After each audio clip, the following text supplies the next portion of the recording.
यानंतरची एक बातमी पुण्यातली आहे। हडपसरच्या रेस्क्यू फाउंडेशनमधनं 13 बांगलादेशी मुलींनी पलायन केल्याचा धक्कादायक प्रकार उघडकीला आलाय। केअरटेकरच्या तोंडामध्ये बोळा कोंबत मारहाण करत हे पलायन त्यांनी केलेलं आहे। पलायन करतानाचं सीसीटीव्ही फुटेज देखील आता समोर आलेलं आहे।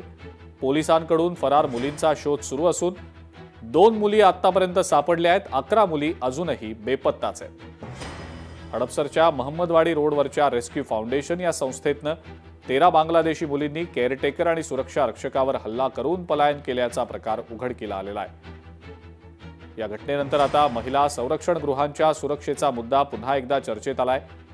एका बांगलादेशी मुलींना औषध घेण्याच्या बहाण्यानं संस्थेच्या केअरटेकर लक्ष्मी कांबळे यांना दरवाजा उघडायला सांगितलं।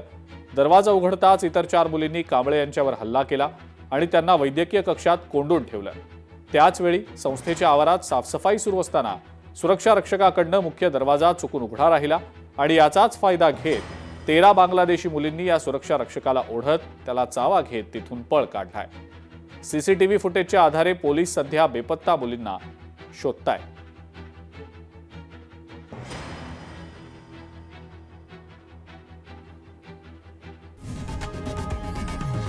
लोकशाही मराठी ऐका, पहा, जागरूक रहा।